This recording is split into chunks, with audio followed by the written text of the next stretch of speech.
नमस्ते, मैं हूँ संजय दीक्षित और आप देख रहे हैं दी जयपुर डायलॉग्स।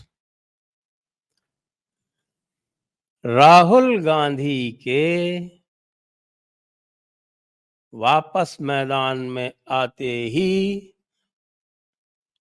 डॉटेड इंडिया के संकेत आने लगे।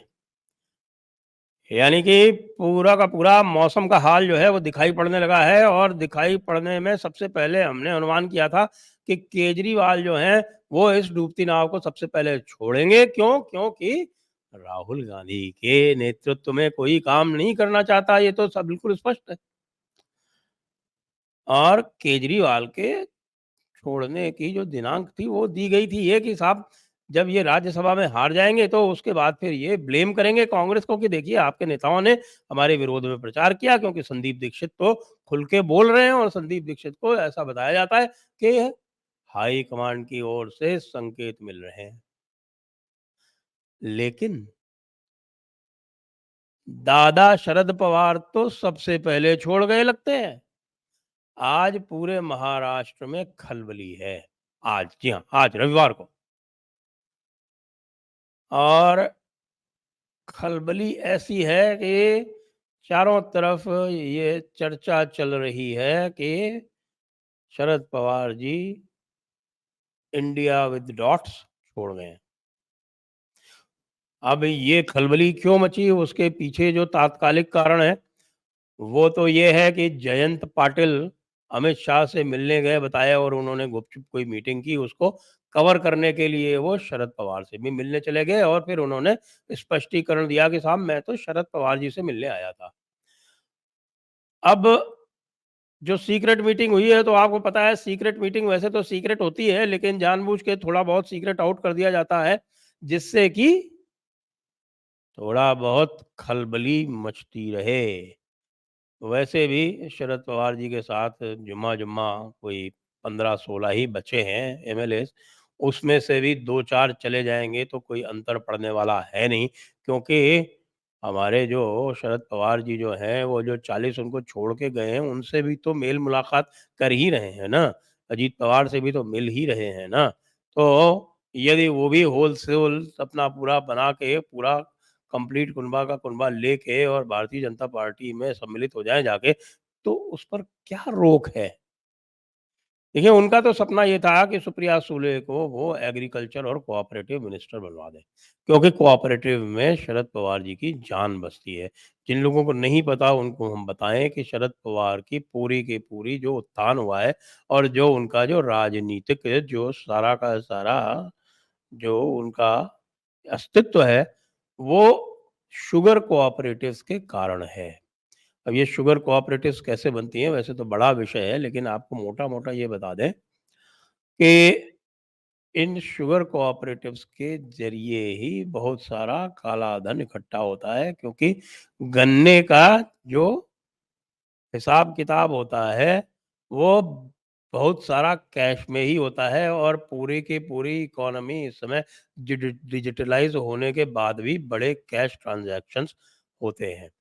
अब इसको काउंटर करने के लिए ही अमित शाह को कोऑपरेटिव मिनिस्ट्री एग्रीकल्चर से अलग करके दी गई है। नहीं तो एग्रीकल्चर एंड कोऑपरेशन मिनिस्ट्री का एक नाम था।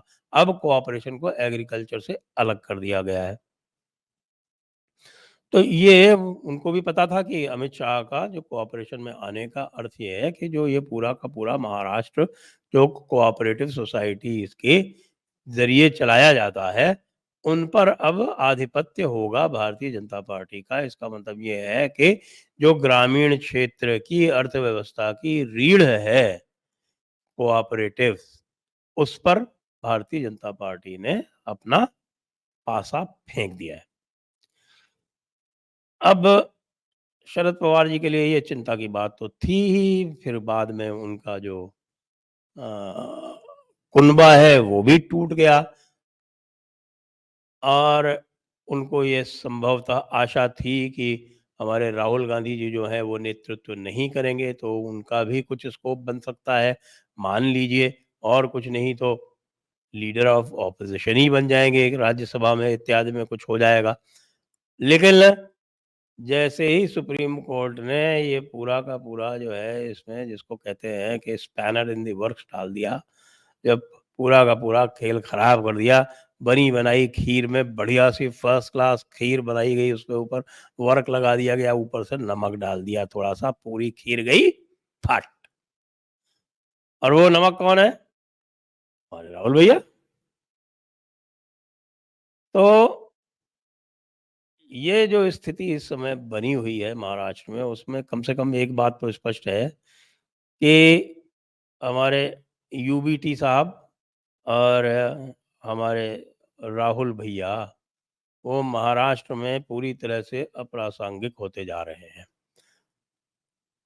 शरद पवार जी का जो गेम प्लान था, और वो गेम प्लान 2014 से उन्होंने आरंभ किया था। 2014 में उनको सफलता नहीं मिली, क्योंकि उस समय यूबीटी यानी कि उद्धव ठाकरे ने हिम्मत नहीं की, और उद्धव ठाकरे जाके बीजेपी के साथ मिल गए।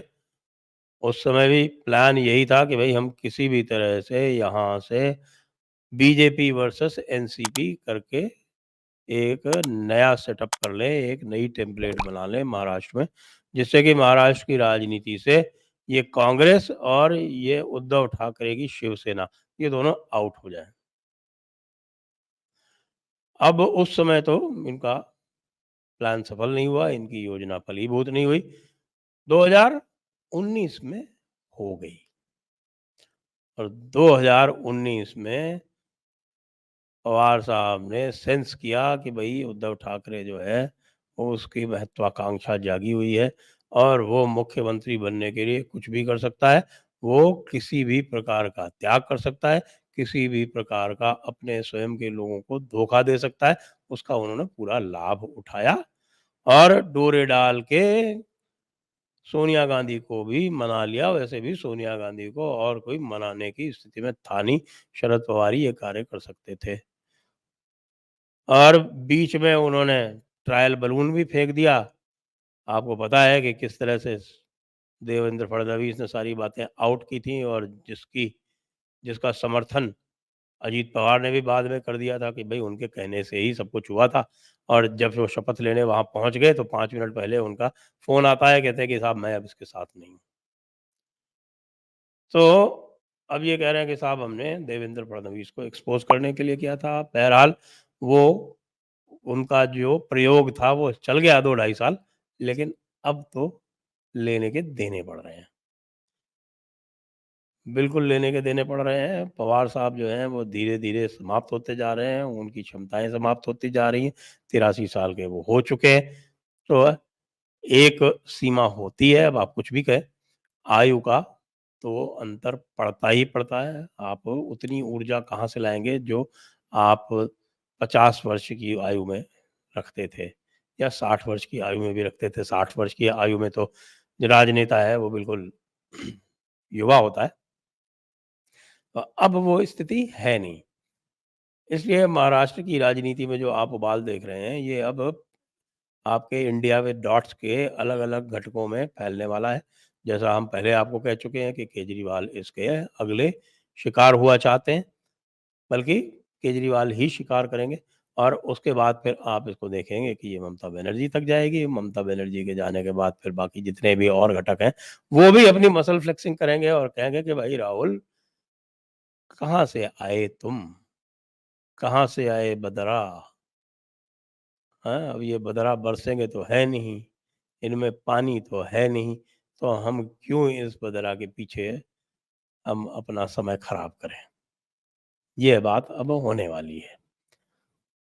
तो क्या होगा आगे? आगे वही होगा जो मैंने अपने पिछले वीडियो में कहा था, जिसमें मैंने कहा था कि केजरीवाल 2 दिन में इंडिया विद डॉट्स को छोड़ेगा। आप देखते जाइए, इस महीने के अंत तक बहुत कुछ होगा।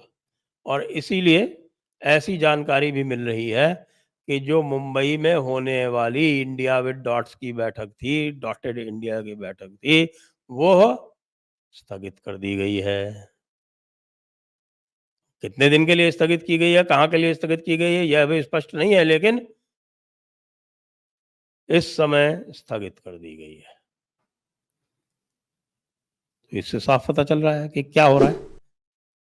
खलबली जो है वो केवल महाराष्ट्र की राजनीति में नहीं है, खलबली जो है वो पूरे विपक्ष की राजनीति में है।